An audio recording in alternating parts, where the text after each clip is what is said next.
I receive too. Trust and believe that. I won't be up here too long. I know me, I never really am, I guess. But the man of God, his throat's bothering him again a little bit. So we're going to keep him in prayer. We're going to lift him up in prayer tonight before we close. Just exerting himself, and tonsils are messing with him a little bit. So let's keep we have to keep our leadership uplifted. We drink from that fountain. We eat at that table so often, man. And I know we love our man of God, and I know we do pray for him. But man, the toll that it takes on his body to get up here and teach, and then to counsel, and then to have meetings. I mean, right. We can't take our blessing. We can't take our angel of this church for granted. So let's just please, we'll when we dismiss, we will pray for him and keep him uplifted, as well as Sister Barlow too. She's not feeling well, so we got to keep her uplifted. Matter of fact, Tamika, if you will, just say a prayer right there where you at for the man of God and for Sister B, just so they feel a little bit better. How many people were here last night? Raise your hand if you were here last night. Okay. Raise your hand if you had one of the cards from last night. Who missed out on so everybody filled out a card? Okay. Who had the cards? Betty? Mother Betty? Okay, well, for those of y'all that, just a quick rehash. For those that weren't here, what the man of God had us do, what he introduced to us we took index cards. And this is a completely different one. I just went ahead and filled out another one. Oh, we got some extra ones. Cool. Oh, did you? It's fire, wasn't it? But for those of y'all that weren't here, the index cards were for you to fill out, front to back if you could. But basically, you write down about what you like about yourself. Right there. Oh, Doctor, I'm sorry, Dr. Ho, I'm salty. Can somebody else pass these out? Because I'll mess around and get to talking and forget. Todd, I got you, man. Can't even run back there. You fast, kind of. But we're supposed to fill out our attributes, what we liked about ourselves, what we had going for us, something that was non-negotiable, that's in us. Nobody can take that away from us. That is just who we are. And I'm going to kind of get into that a little bit later on. I'm going to kind of explain that a little bit more in depth. But more to the point, the reason we were doing that is because we were warding off and dealing with the brain, amen? Dealing with, because first of all, we learned that the brain, number one, is the most powerful sex organ. But on top of that, it's 3 pounds. And over time, as you age, it begins to shrink in size a little bit. So it's imperative that we make sure that we do everything we can to do all our best living, think our biggest thoughts and execute those, and just really live an abundant life and just be fulfilled and not just be sitting stagnant, because that too can cause your mind as you go forward in years to decay.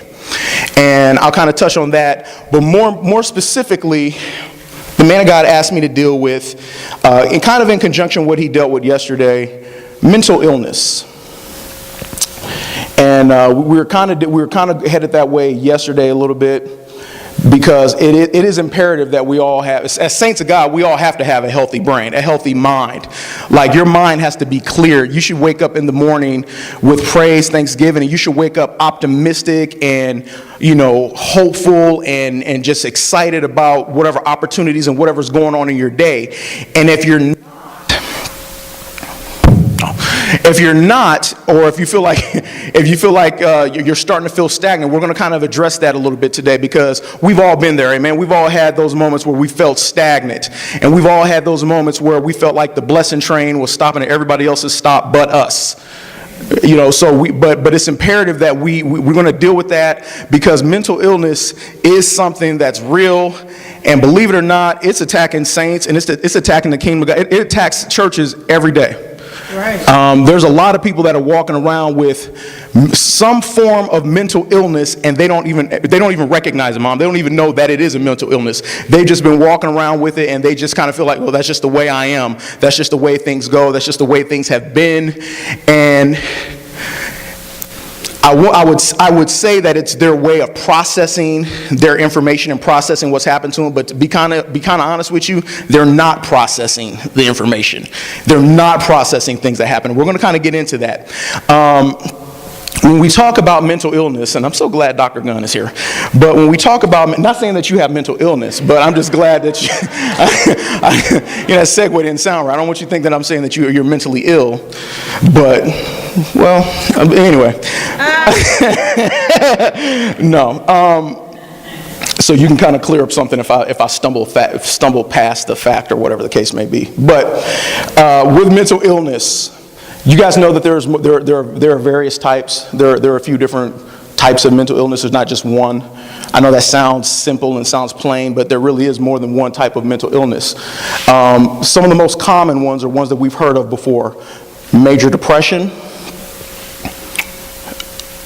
anxiety disorder, bipolar disorder. Those are really the only three I'm going to delve into. There are some other ones I'm sure Dr. Holtz can attest to, and so could Dr. Gunn, but those are really the only three I'm going to kind of delve into a little bit, not a lot, not on an expert level, but just enough to kind of bring a word and get up out of here. I dare say that the one that affects saints of God probably more than anything is major depression. Major depression. And what major depression, I had to actually look up. I mean, we know what it means to be depressed. You know, when you feel down, you feel like you're dragging and it's hard to get up. But I actually looked up what each one of these were. And from, when we're talking about major depression,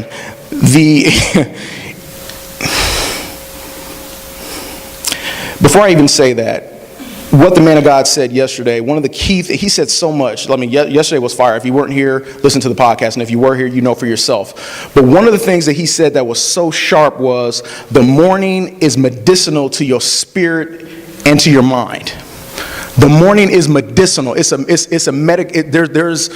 healing that goes on in the morning. You have to literally, do you guys know that you literally have to fight for your morning. You have to fight for your morning. You have to fight the enemy to make sure that you don't lose out on everything that you're supposed to take advantage of in the morning. You don't want to roll into 10, 11 o'clock in the day and you haven't extracted all the blessings and everything that you have, that God has for you for that day. So if you're one of those that, like me, I work overnights. So sometimes when I get off work, or a lot of times when I get off work, it's hard. I mean, I get off maybe 4 or 5 in the morning. Man, if I don't stay up and start praying right then and there, it's kind of hard because, you're already dragging, you're already tired. And the worst feeling in the world, anybody else ever had that feeling where, for whatever reason, whether you're working overnight or you stayed up, you pulled a double, you had your kids, whatever the case is, but you slept longer than you wanted to, and you got up around 10, 11, and you just didn't feel right. It just felt off. You know what I mean? Like part of the day, half the day was already gone. It was trying to kickstart and get into gear. So we have to fight for our mornings. I've learned about myself. I'm just going to talk about me. I've had to kind of change my approach. I can't just come home. I used to just come home. All right, well, I'm too hyper to go straight to sleep because I just got off work. I'm tired but hyper. Weird little combo. Let me sit down. Let me eat something. Let me catch a little Sports Center, see who won the game. Then I'll just kind of doze off. Man, I find that when I've done that, now this is just Marcus, when I've done that, man, I wake up and the enemy is bombarding me. And if he ain't bombarding me, that CD, that DVD in my mind is bombarding me. And we'll talk about that. We've talked about it before, but we'll talk about it a little bit more. The DVD, y'all know what the DVD is, but we'll get to that in a second. So we have to literally fight for our mornings. You have to take advantage of your morning from the top of the day, the minute you can. 4 o'clock. Some people get up at 4 a.m. Some people get up at 5, but you need to get up early. You need to speak words, speak scripture. You need to get before God and have one-on-one time before you say anything to anybody else. And I know sometimes that's difficult. We have a habit. Some people just have a habit of rolling over. Morning, babe. Move your leg. I mean, give me the cover. Ooh, whatever the case is, or if your kid is one of those, they ain't quite disciplined yet. They come running into the room. Daddy, can I go eat breakfast? Nigga, get out the room. All that type of stuff. But if that isn't one of your hiccups, you really need to make the first person that you need to be spending time with in the morning is God. You don't need to be taught. I don't have nothing else to say to my wife or nothing to say to my son if I don't talk to God first. You know why? Because whatever I say to them is going to come out carnal. Whatever I say to them is going to come out flesh. It's going to be based on my mood. It's going to be based on my flesh. It's going to be based on how tired I am. It's going to be based on what I was thinking about last night before I hit the bed. It's going to be based on a whole bunch of things, but it ain't going to be, it ain't going to be God. It's going to be me. And then the first thing, when I'm starting a day, if I'm a priest, and if I've got plans and I've got visions for where I'm trying to take my family, the first thing in the morning, I don't want to hear my voice. I want to hear what God has to say to me. I want to hear what God, what are you lining up for me? Maybe I've missed some instruction, because you know what? I mean, it's a good thing to review, but sometimes, we don't want to overdo the review. But when you are reviewing, God, I mean, maybe yesterday was a great day, but I didn't get some things done that I want to accomplish, and as I'm looking at this year, I'm not quite where I want to be. I'm thankful for what you've done. I'm thankful for the provision that you've already provided, but there's some things that I have not done yet that I know that I'm supposed to have done, or I'm supposed to be doing, and I'm just making sure, Lord, I mean, let me just get before you and talk to you, because maybe I'm missing some instruction. Maybe I'm moving so fast, or maybe I'm so ticked off about a situation, or ticked off about a circumstance, or tired of a circumstance, or tired of something. Let me line up. Let me make sure I haven't missed something. So God, I got to talk, before I do anything else, let me just thank you and praise you for what you've already done. Let me just, I got to get that one-on-one time. Oh, you got to do it. You got to do it, saints. You got to do it. You got to find something. Man, if you don't start your day off like that, I implore you, you need to. That's probably where you're missing out right there. If it seems like things are not, if you just can't get out of first gear, what do you do in the morning? What do you do? Who do you talk to? What is your mood like when you get up? Who are you speaking to? Are you speaking to anybody? Is the first words that you crack when you first get to work? If you're working, and I'm gonna tell you right now, that don't work in marriage. But if you don't say nothing, you pouring coffee and you doing everything and you ain't uttered a word, and the first word you utter is when you get to work, that right there is the battle plan. That right there is Satan is counting on that. And you know what? He's got every day. And see, here's what we don't do, Mom. The enemy's sitting there plotting. He's plotting out plans, strategies, tactics, maneuvers. He's got all this stuff detailed out that he wants to do to you because you don't pray and because you don't spend that quality time with God. And he's waiting to exhaust those maneuvers and those tactics based on the fact that you won't pray. If you just got up and worship, you don't understand how much stuff you could halt right there. You don't understand what kind of knowledge, what kind of insight you would get just off of that. So anyway, we have to fight for our mornings. But here's the thing, because one of the things we have to ward off, if you continue in that cycle where we're not speaking to God, if you continue in that cycle where you're not worshiping, if you continue in that cycle just taking life as it comes, one of the first mental illnesses that you're susceptible to is major depression. What is major depression? Major depression is defined as a brain disorder. We were talking about the brain yesterday, but a brain disorder that is characterized by persistently depressed mood or loss of interest in activities causing significant impairment in daily life. I'll repeat that. It is a brain disorder that is characterized by persistently depressed mood or loss of interest in activities causing significant impairment of daily life. Your whole life, your whole day, your whole life is impaired based on a disorder, based on you're just down. And what are the possible causes of that? What are some of the causes of that?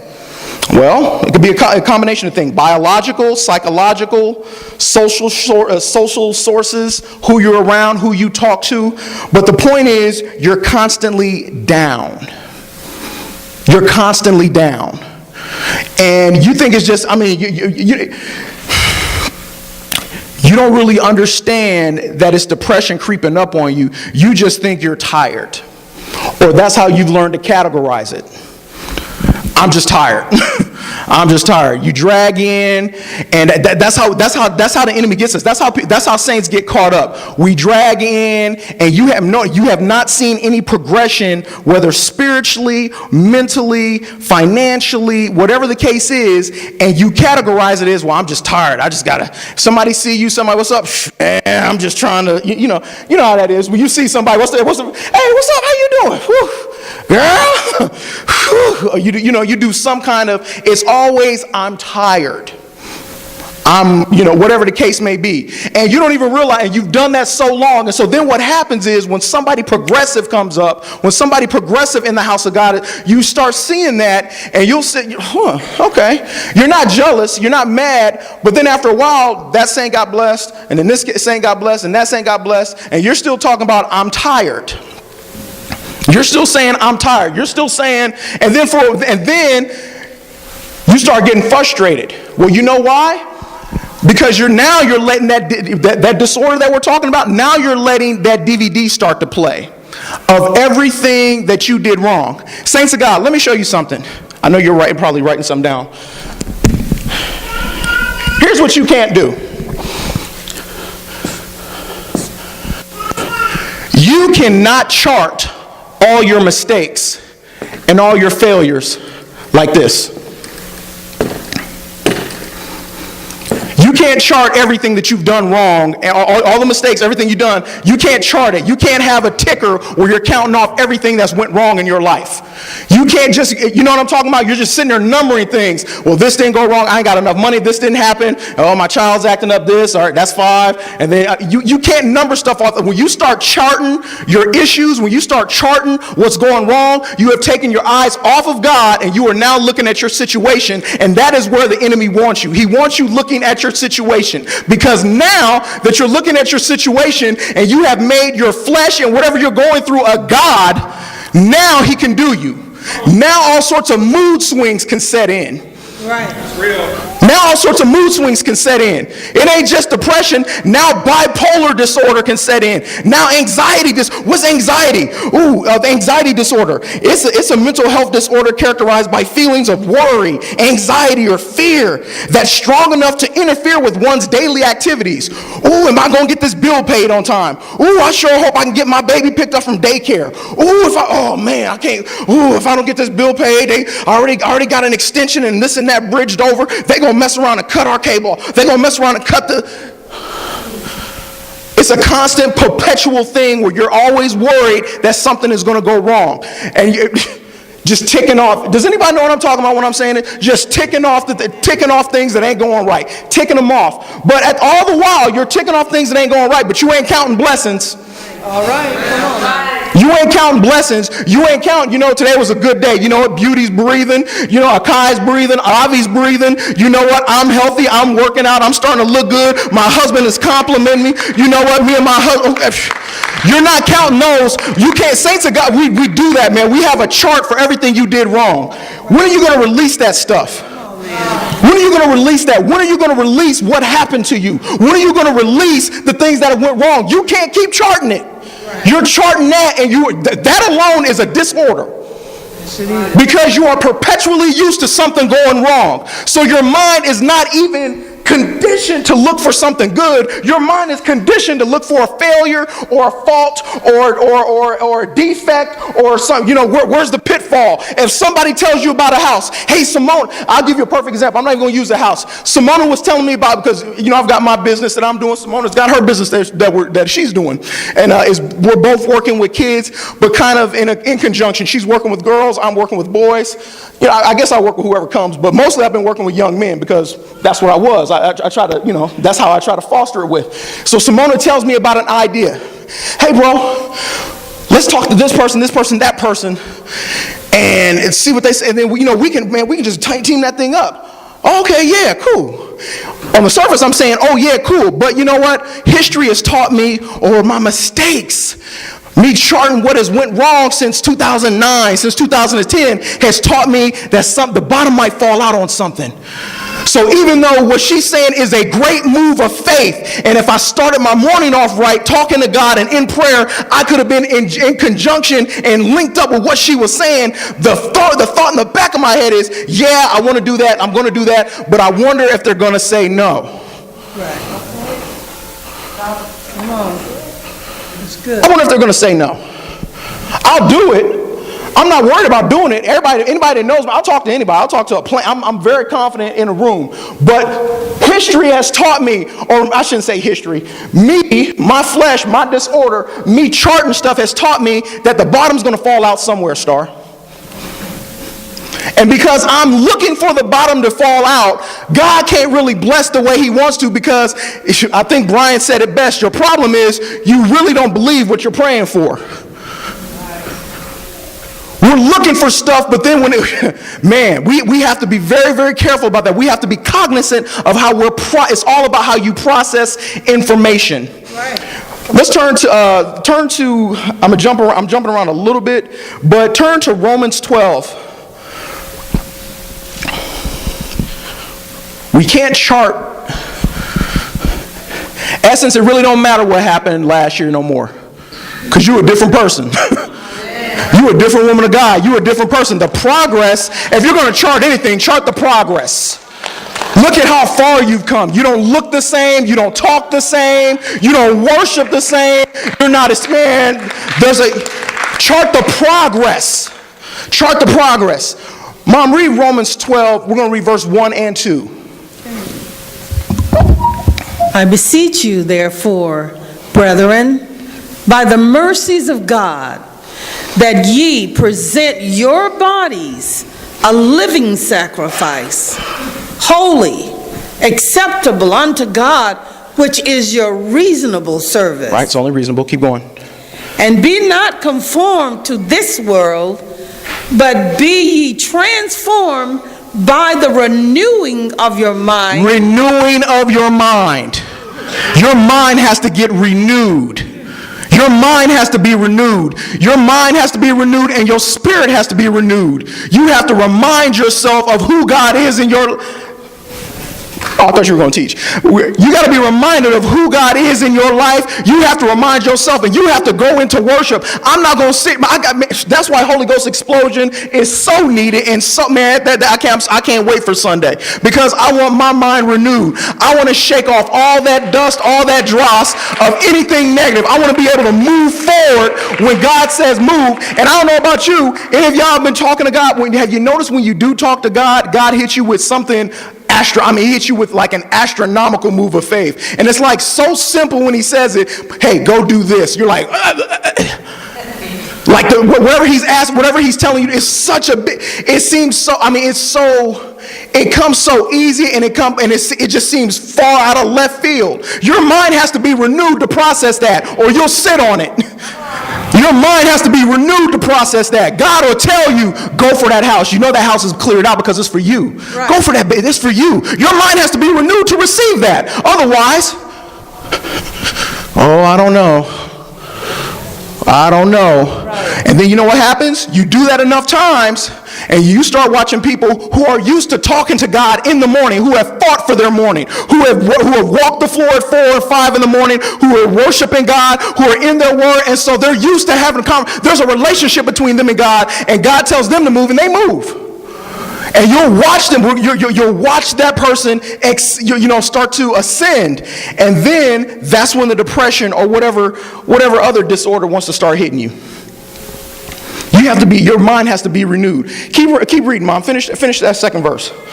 That ye may prove what is that good and acceptable and perfect will of God. Perfect will of God. God's will. Also, it's God's will for you to be transformed, for your mind to be removed. It's God's will. That sounds like something we were reading yesterday. Jeremiah 29:11. Yes. That sounds like something God was. So you mean to tell me, God really doesn't want me suffering? So me saying that, oh man, I'm just going through, but it's all for God. There's some things that you ain't supposed. You can't put everything on, we put everything that we suffer on God. Like, oh, I'm suffering for the kingdom's sake. No, you're suffering because you're scared. You're suffering because you're afraid to take that move. They're suffering for the kingdom's sake, and then they're suffering because of fear. They're suffering because of a lack of faith. They're suffering because that mental illness that we've all had a bout with, bipolar and depression and everything else. You've let that thing affect you so much that you don't know how to process and move. Read Jeremiah 29 and verse 11. For I know the thoughts that I think toward you, said the Lord, thoughts of peace and not of evil, to give you an expected end. An expected end. So God expects me. So it's expected for me to get. It's expected for you to get to where God has for you. God's will for you is supposed to be executed in your life, and it's expected for you to get there. You ain't supposed to be tied up and depressed and wondering. Man, we get that twisted. We get that twisted. Sometimes we lack joy. We lack joy on top of lacking faith, and then therein lies the depression. Okay. So what we have to do, we have to, and I believe Pastor KT taught on this, you have to elevate your level of thinking. Basically, look up. Right. Look up. Look up. Look up. It's beyond you, so you got to go. If you're going to get help, if you're going to renew your mind, who are you going to get it from? It's got to be God. It has to be God. It cannot be you. So, Psalms 121. Use this real quick. Psalms 121, verse 1. I will lift up mine eyes unto the hills, from whence cometh my help.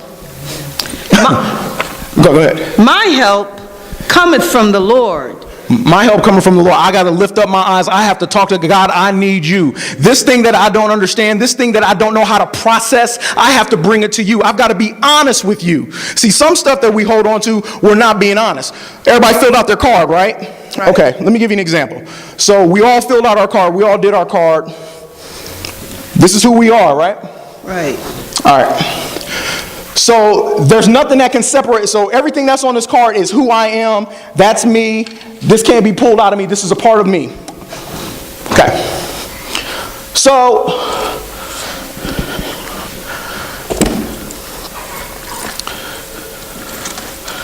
this right here, some of you guys know, personal training background. I trained probably a number of you, some of you at one point or another. Personal training, right? This right here is every workout I've ever written. Every program I ever designed. Also in here, hold this, Deb. Also in here, yeah, so you've got programs, workouts I've designed, all the stuff I've written out, research, detailed stuff that I've done. And then also, here's one of my certificates. All of that is me. This is stuff that I've done, certified. It's in the books. These are workouts I've trained people with, certified, done in the books. This is a business plan. This is my written business plan for my business. This is my written out business plan for my foundation for kids. Incorporates training, incorporates all that type of, everything that I'm good at. Coaching, motivating, those of y'all that have been around me, and he's talking about all of that's in here. This is all me. That's all sitting right there. That's all on that, that's right there on that table. That's who I am. So when depression tries to hit, what we're doing is we're sitting there, the table's right there with everything I'm good at, everything I say I am is right there. I can literally just walk to it and pick it up and start performing it. I can literally walk to it, pick it up, start performing it, start making money off of it, right? It's right here. All I gotta do is just pick it up. It's me. That's me. But when you're depressed, when you've been in major depression and your mind is off, and you've had issues and then disorders, whatever the case is, and you've been counting all of your hurts, and you've been counting all your failures, and you've been counting all your missteps and all your mistakes, and depression starts setting in, you start looking down. I'm sitting right here, all of 4 feet away from that table with everything that I have sitting right there, and I'm looking right here. I'm looking down. Depression is you're low. You're low. You're not looking up. You don't feel good about yourself. You can't see nothing. There's nothing blocking me from walking over to this table and picking this up and starting to use it, but I can't see that because I'm looking down. I can't see that because I'm depressed. I can't see that because I'm hurt. Now, all I have to do is go this ain't even looking up. This is just literally walking over and picking up what I'm good at. Some of the stuff that you are good at, the reason that you're sitting there stressing out, oh God, what am I supposed to do? It's right there. It's right there for you to pick up and start utilizing. This isn't a matter of looking up. This is what you said. Remember, you put it on the card. You said this is you. This is right here at your disposal. You just got to have faith you got to have faith to just get up and come to it. This ain't looking up. Right. Well, here's what's looking up. Okay, God, I'm here. I picked this up. Now what do? Now I look up and look for help. Now I've started moving in this. Now which direction do I start going with? Do I start going in it? I don't know. Do I buy this building or do I buy that building? Do I do that? Now I need to look at. Now I lift my eyes from what's coming. I'm looking to the hills for where cometh my help. Now I have to ask God. But me just walking over and picking up stuff that I'm supposed to be naturally good at, that I'm supposed to be naturally gifted, that's in me, that's not me looking up. That's just me not being depressed anymore. That's good. Are y'all getting the analogy? This ain't looking up. There's nothing in my way. There's nothing impeding me from walking over and getting what I said. Remember, the whole purpose of us doing this is that you said this is down inside of you. Right. If you don't know this is inside of you, if you don't know you have that, that's depression. That's depression. It's all sitting right there in front of me. Over 45 workouts. How many people could I train with that, Janio? I got a business plan right here. By the way, someone I'll tell you in a minute. It's all sitting right there. There's no reason not to jump on this. It's right here. You're sitting there acting like it takes a great move of faith. No, you just don't believe no more because you are that broken down into mental illness. Wow. Am I making sense now? You ain't got to run. This ain't something you got to reach up for. You said this is already in you. That was the point of the card. You said this was in you. You said you were gifted. You said you wrote that card. Nobody else wrote that stuff down. Quit letting the enemy play you. The enemy is playing some of us, and it's his That's why the man of God had us do that. This is stuff you should already know. Some of the stuff that we're fighting with, some of the stuff that you're praying about and asking God to do for you, he's sitting there looking at you like, what are you waiting on? It's sitting right there on the table. Just pick it up and go. Yeah, that's right. Why are you looking at the girls? They already picked up what they had and started going. Why are you looking at the Kabunjis? They already picked up what they had and started going. You're the only one sitting over here down and depressed. That's a disorder when there's nothing in your way, but you think there's a blockage. When there's nothing stopping you, saint of God, you have the Holy Ghost and power. There is nothing that can stop you. When you feel like you cannot exert yourself in the God-given talents that you have, that's a disorder.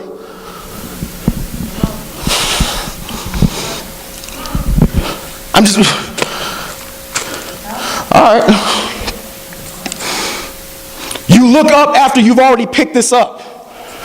If you don't know who you are, if you don't know what you're good at, without faith it's impossible to please God. That's Hebrews 11:6. Yes. You don't even have the faith to believe that then what did you write down? What did you write down? If the enemy, now stand up. Now stand up. Come on. You hold that. So you don't even believe that that's your card. So the enemy basically takes your card and he writes whatever he wants to on it. He will send somebody in your life to write on your card for you. Yeah. Since you don't believe that is there, don't get mad at me disrespecting my gifts. You disrespect your gifts, you won't start your business, you won't start your restaurant, you won't go forward. Don't look at me crazy because I just kicked my gift all over to the floor. You do that every day and God's looking at you like, man, woo.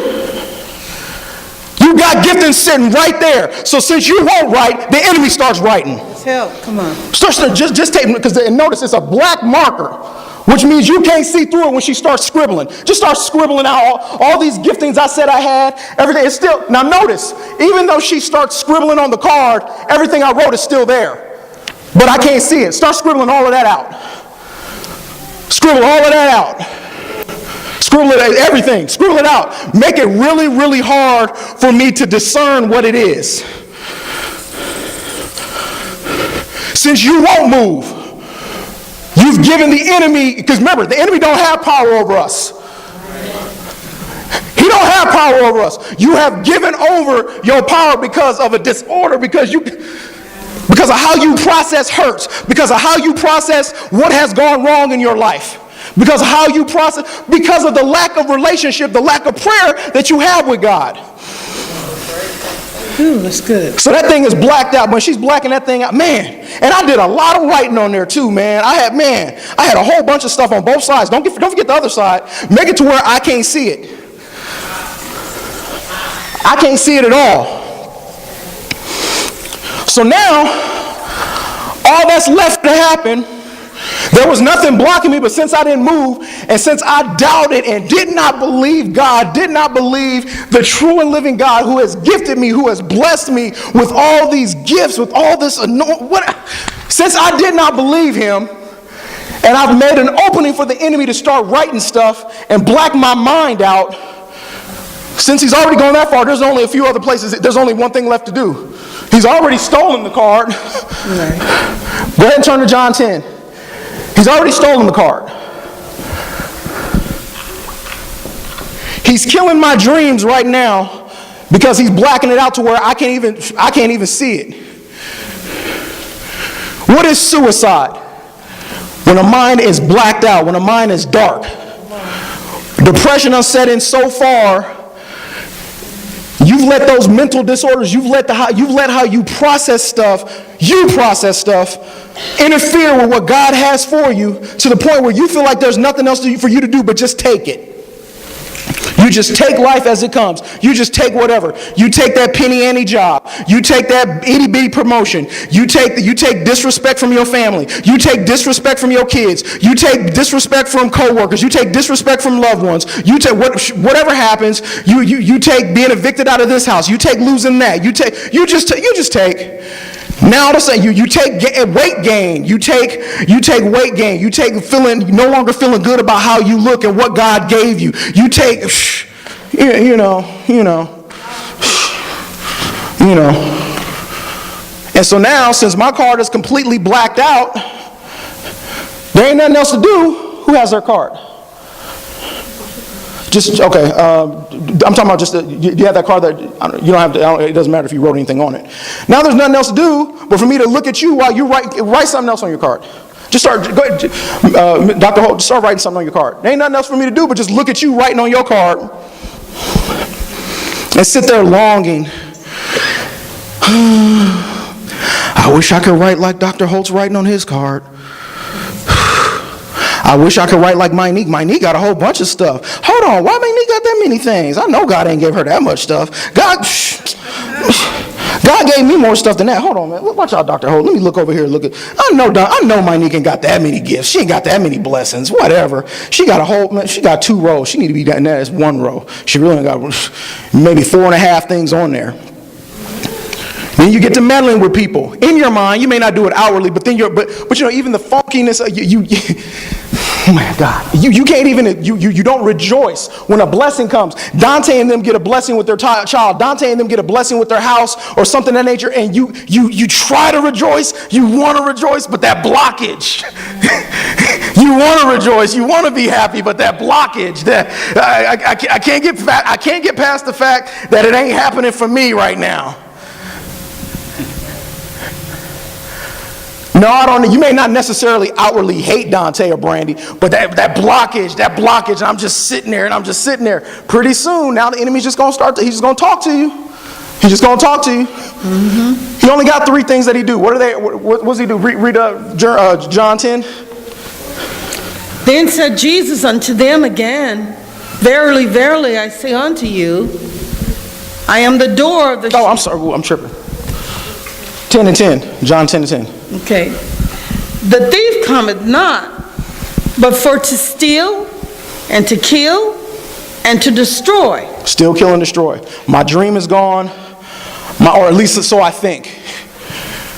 My motivation is gone, or at least so I think. My will to live is gone. Now, y'all looking at me.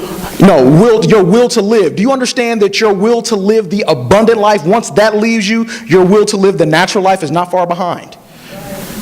Your will to live the abundant life, your will to live life is gone. You are just existing day to day, paycheck to paycheck for someone else, not even for yourself. You're nowhere close to fulfilling the mandate that God has for you. You're just existing. You're just existing, passing through time. Stuff hits you, oh well, you just roll with it, whatever the case is. But no, saints, no, the devil is a lie. We are not supposed to live that way. That is not what God has for us. That is not the way your life is supposed to be. You have to look up. You have to get help. Now, let's flip that thing. So the enemy comes to steal, kill, and destroy, but Jesus comes to what?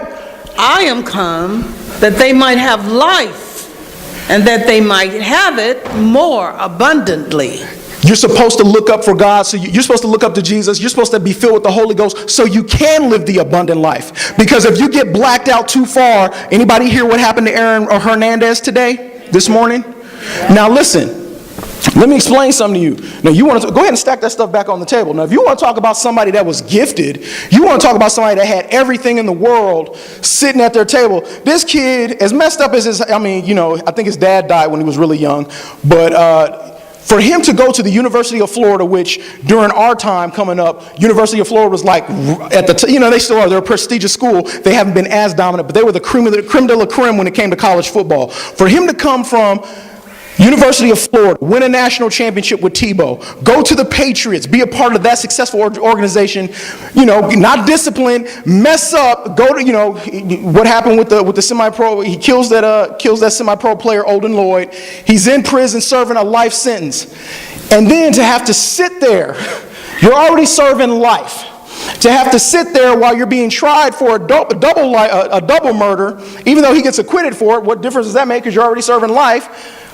Your 4-year-old daughter that you've never seen before is in the courtroom for the first time, and he's blowing kisses at her, probably blowing kisses, realizing he'll never get to see her again, because he starts crying right there, and he starts crying right there in the courtroom. Starts crying, looking at the 4-year-old daughter. He had never met her. His fiance had the daughter while he was locked up. So you take that, my life's gone. I was playing for a team that, man, since you've been incarcerated, they've won 2 Super Bowls. Matter of fact, today is the day that they went to go see the president and celebrate this last Super Bowl. So you compound that, darkness, with the fact that you're serving life, darkness, and the fact that you can't see your daughter anymore, darkness, supremely gifted, but he's way over here. He ain't nowhere near picking that up and moving on what God has for him. This is so blacked out. He don't even know God, so he takes his life. Hung himself in his cell. And he's so down. You don't think that you can get down. You don't think that the enemy, if you let the enemy talk to you, he will talk and talk and talk and talk. Anybody ever had the enemy try to talk to them all night long? If you don't interrupt, so I go back to what I said at the beginning of the morning. If you don't start your morning off with praise, you don't want the enemy being the first thing talking to you. You want God to be the first person talking to you. You want God to be the first person talking to you. You can't have the enemy and he knows you're down. He knows you're down because you're walking like you're down. Right. You don't have that energy. You used to have a step. You ever notice people with something to do, with something going on, they got like an energy, they have an energetic step. Downright white if you want. I mean, just a...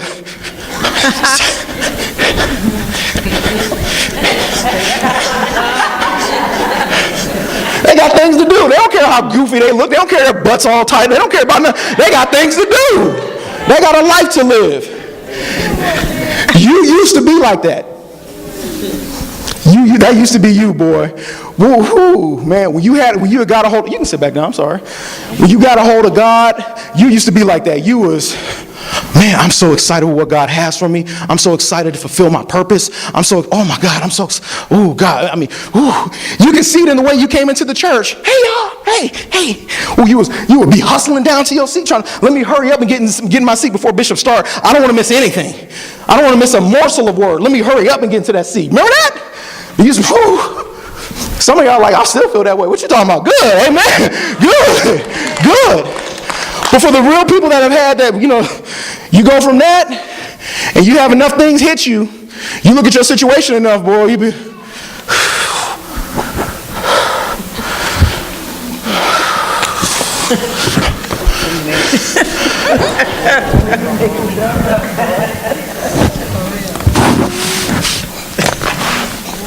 This is you at 7 o'clock prayer. Lord, if I can just hold on. I'm just trying to hold on, God. I ain't mad at it. I'm not making fun of that because trust me, I'm not making fun of that. But my point is, remember when you had that, because you had a spirit of expectation. A spirit of expectation. You just knew God was going to do it. And, you was believing God so do it. You was tripping that like, man, you didn't do it.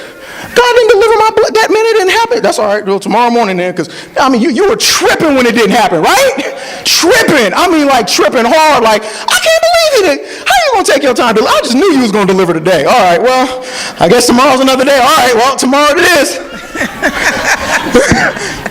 Remember how you approached every day that way? We got to get back to that, saints. We got to get back to that. You got to get back to that. Now, what the enemy won't tell you is he knows that you got something coming. So he's amped up. He's amped up his attack on you. That's right. Remember, he's got you analyzed, man. He's got a game plan to boot on you. Right. He's taking advantage of every little tactic he can. So when you don't come in here praising God, when you don't come in here speaking, when you don't come in here being that worshiper, I don't even know what I would do. What would you even do if Tamika came in here and she wasn't praying for somebody? What would you even do if Tamika didn't come in here with that little goofy smile and little sarcastic, you know what I'm saying? Like something's off. Well, it's okay if it's one day. Everybody needs prayer. It's okay if it's a week. Everybody goes through things. But when that's been you it's a cycle now. It's been 8 months, a year and a half, 2 years, 3 years. Pretty soon, now you've developed a habit out of that hurt. You need word to combat that. That thing is so above your head. Now that's a time to look up. Right. That's a time to look up. Amen. That's a time to look up, man. Hey, get Psalms 27 and verse 6. Get Psalm 27 and verse 6. That's a time to look up. Because you need some joy. You need to be reminded of what God has done in your life and what he is doing in your life right now. You got, man. Because if you don't jump on it, Dante, man, that thing will just mount up on you. I've had days, Dante, where I looked up and I could not even remember. Here's the funny thing. I've had days where I could not remember, because I was down, what God had did for me. Like, I could not remember. I knew it happened, but I can't recall. I don't know if I'm even making sense. But it felt like so foreign to me the last time I've been blessed. Anybody ever, okay, I'll be trying to be honest up here, Mother Byron, and everybody just begin to looking at you. I remember being so blacked out, like I could not remember the last time I felt like I was blessed. You know what I'm saying? Like I'm just blacked out, like just, Ty, you feel, I felt blacked out, man, like, and if, and Satan will talk to you so hard, if you allow him to, he's going to talk anyway, you better talk back, you better bring word, and you better bring some worship and all of that. Man, I remember when the idea for this business plan first hit me. This is what I was going to tell you. The idea for the business plan first hit me, and I wrote it out. And I'm like, but I did kind of leave under some, not by my fault, but some rather inconspicuous ways from Ralston, because they were tripping with me. And I'm like, man, that just looks bad. I just feel bad. That probably just looks bad on me, man. It makes it look like I'm some kind of roguish African-American. I'm that militant black man that everybody fears, and I can't get, I don't. And I remember I was talking to Bishop in the office about it, and no sooner than we got done talking about it, he came out, he was bringing a word. And then that's the day that the situation where Sister Kelly, where she needed somebody to intervene on her grandson's behalf, same day. And I'm like, oh my God. Now that's confirmation. Like, I mean, so if, I had already started writing it, but that's like, good, yeah, okay. So again, that's okay. Now that you grabbed it, now, okay, well, oh, okay, all right, Lord. Now that I've picked up what I'm good at, let me start walking in that direction. And then the next thing I know, then I've had people come up to me and ask me to help out with their son or their grandson or their this or their that. And I've had stuff come up. I mean, I was just at Michelle's school mentoring a young man before today. I've had stuff like that come up, and then it reminds me, like, oh my God, like, man, God has been, as long as I'm walking in this thing, as long as I'm not sitting here thinking about what went wrong, if I just trust God and move in it, things start opening up for me. And so I started realizing I can't give the enemy time to talk to me. Right. I'm too gifted. I've got too many things going for me to be silent. That's right. I've got so many gifts that for every minute that I'm silent, the enemy will double up on that minute. That's right. Some of y'all are so gifted that if you stay silent, if you don't talk to God, if you don't worship, if you don't pray, the enemy doubles up on that minute. That 60 seconds feels like 90 days. He doubles, triples up on you. So my point is, you are so gifted, you cannot give the enemy room. So you have to understand what you're carrying. I don't even know what I did with the car. You got to understand what you're carrying on whatever card, wherever she put it. You got to understand what's on that card, and you got to run with. You have to know who you are. When you don't know who you are, you leave openings for the enemy to talk to you and try to get you to succumb to whatever he wants to tell you. You'll never get it together. You'll never be a success. You'll always have these issues, and then you'll start saying to yourself, then you'll start lying. Oh, there it was. Then you'll start lying and just saying, well, that's just me. That's just me is our lazy, fearful way of saying, God, that's just you giving up. That's just me. No, that ain't just you. Don't sit there and take that's just, no, the devil is a lie. Fight that thing. Fight that thing. Because the enemy's going to rob you of your will to live the abundant life, then he's going to try to rob you of your natural ability to live a regular life. And you can't have that. Amen. I got another one. Psalms 35 and 27. Am I making any sense? 35 and 27. Psalms 35 and 27. Did you want 27 and 6? Oh, I'm sorry. You didn't read 27 and 6 yet. Yeah, go ahead. Read 27 and 6. Sorry. And now shall mine head be lifted up above mine enemies round about me.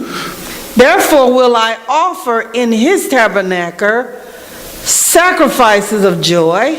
Man, sometimes it's a sacrifice when you are surrounded, when you've got spirits talking to you, when you've got enemies on your job, when you've got enemies in your family, when you've got things talking, it's a sacrifice. You have to look up. You cannot allow nothing to build up on you. If matter of fact, if you feel overwhelmed right now in your seat, you need to get up and start praising God. If you had something talking to you, if you had something trying to load up on you, telling you can't get out of this, you need to start talking to God right now. Don't wait for me to finish. I'm almost done anyway. Don't wait. Don't wait.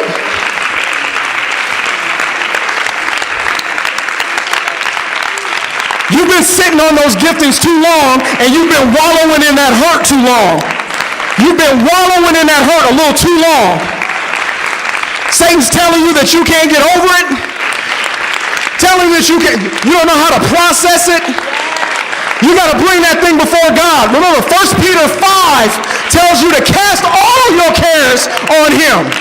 You're supposed to cast everything. So whatever happened to you, you're supposed to give it to God. The day starts and ends with you talking to God.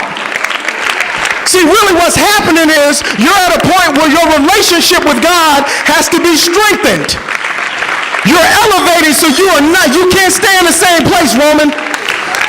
When you start, the more words you hear, the more words you ingest, the more words you take in, you start to come to yourself. You start to realize who you are in the Spirit of God. And more you realize who you are, the enemy's like, oh, I can't let Danielle get started. I got to start messing with her right now. They're on the cusp of a generational blessing. I got to start messing with her right now. You got to get a jump on that enemy. Danielle's got to say, Satan, I rebuke you. God, I thank you. I'll worship you so hard, God. I'll find somebody else that looks like they're down, and I'll start encouraging them. I'm not going to sit here and stay rutted down in my against you. I'm not going to sit here and look at what happened. I'm not going to sit here and catalog hurts. God, I'm going to give it to you. I'm going to give it to you. I'm going to lift my head. I'm going to step high. I'm going to start worshiping. I'm going to get back to being that front row saint of God that I used to be. I'm going to get back to being that worshiping, Holy Ghost filled powerhouse that I used to be. I'm smarter and I'm stronger now. I'm smarter and I'm stronger now. I can't let the enemy get a jump on me, Ma. I can't let him get a jump on me. There's too much at stake. Some of you didn't do a real good inventory on your card. You left some stuff off. You don't understand what you mean to God. You don't understand what God has given you. Because if you did, if you truly got it, if you truly knew how much the enemy hates you, Danielle, how much the enemy hates you, Star, how much the enemy hates you, Dante and Brandy, if you truly knew what you are gifted with, you'd be worshiping God without anybody saying anything.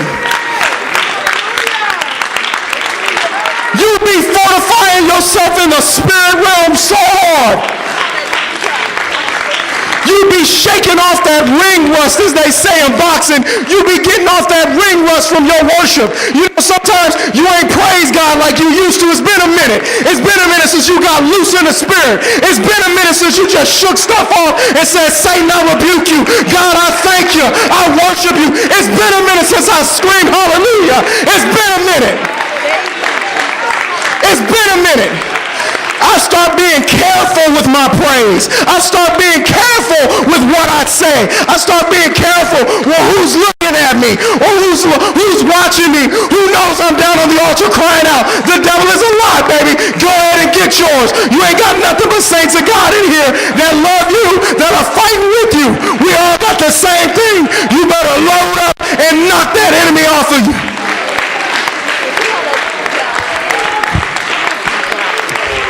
This ain't the time to be passive. This ain't the time to be passive.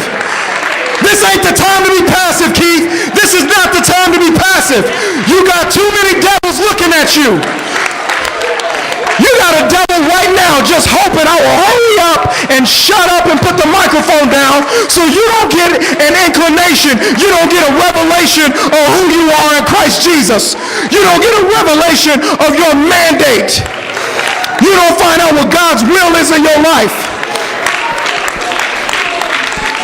You got a devil so scared, just hoping and praying you walk out of here the way you walked in. Just hoping he gets another shot to jump up and down on your head like a trampoline. Just hoping you are just as discouraged as you were this week, all next week, and the week after that. Just hoping. You see what I'm talking about? You're already an overcomer. You're already an overcomer. You made it out here. You made it out to the house of God. You beat every odd. Everybody else that had the mind fights that you had would have stayed home. Everybody else that's fought the depression that you're fighting would have stayed home. Everybody else that had some of the financial issues that have come up against you and your family would have stayed home. But you already beat it. You already beat it. You might as well go ahead and get your victory. Go on ahead and worship him. Go on ahead and worship him.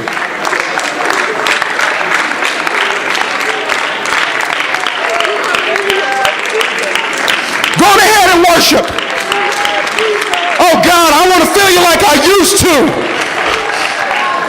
This warfare calls for me to have a heightened sense of discernment, a heightened spirit of discernment. I got to be on top of my P's and Q's spiritually. I can't take a day off. I can't take a prayer day off. I can't have the pressure's too great. I got a relaxed day off. You don't get those in this warfare. Not with what you've got at stake. If you take a day off, the enemy's going to gad up on you and just take off. Oh, we rebuke him in the name of Jesus. There is no victory in here. Lift your head up and be encouraged, Dominique. You ain't downtrodden. You're a husband. You're a man of God. Lift your head up, son. Lift your head up. Lift your head up. Oh, how dare you take that defeat on your back. You better get up. Get up. Get up. You don't let no spirit talk to you. See, when your Holy Ghost is bad, it'll get in your face and say, who do you think you are? Who do you think I am? I'm the great I am. Don't you dare take no whooping on your back. Get up and praise me. I delivered you with a mighty hand. You better get up. Quit acting like you're dead. Raise up in the spirit. Raise up in the spirit. Quit acting like you're dead. You got no right to lay down on the blessings I gave you. You got no right to throw the table over with everything I've given you.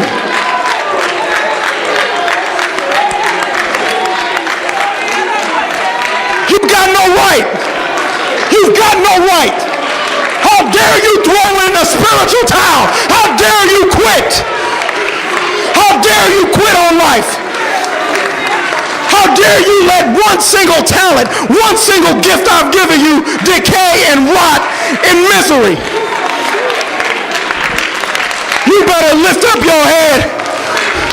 You better hear the God that's talking to you. You better hear the God that spoke you into those seats. You ain't dead, saint of God. Lift your head up. You are not dead. You ain't dead. Get up. I command you right now in the name of Jesus. Get up. Get up. Get up. Get up. There's no dying in the house of God. It ain't your time. Who told you to check out? What right do you have to check out on the God of your salvation? God's in the middle of doing an awesome work in your life. What right do you have to check out and quit?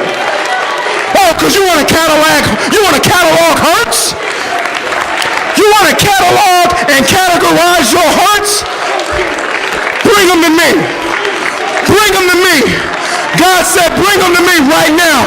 Whatever you fighting with, whatever you struggling with, bring them to me right now.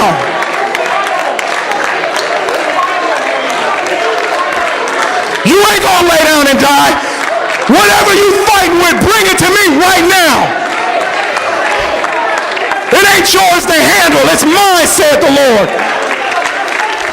It ain't yours to handle. You got this thing twisted. You got our relationship twisted. I'm not the little brother in your life. I'm the mighty God. I am the I am. The mighty I am in your life.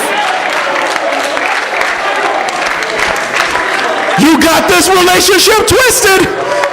I'm not your little brother. I'm your mighty God. I'm your deliverer. I'm the God that saved you. Don't get this twisted. Don't miss deliverance when it's right in front of you. Don't miss deliverance when it's right in front of you. You can get up right now. You can get up right now.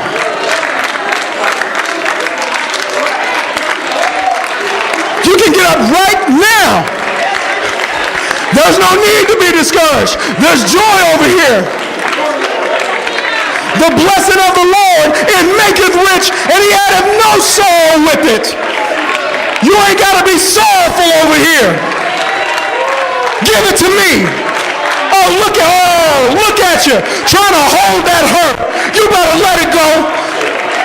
You don't let that thing build up and decay deep down. Don't nobody even know that hurts you. But see, I'm a God that sees all.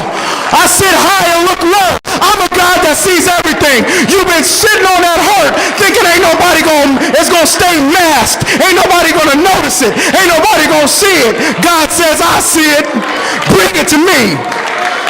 Bring it to me.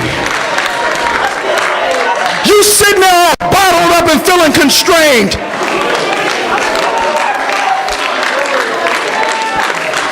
God said, that's not how I am. That ain't how I am. That ain't how I am. That ain't how I am. That's it, Roman. That's it, Roman. That ain't how I am. You ain't supposed to be soulful over here. You're supposed to delight yourself in the Lord. Delight yourself. Delight yourself. Delight yourself. You over here discouraging yourself.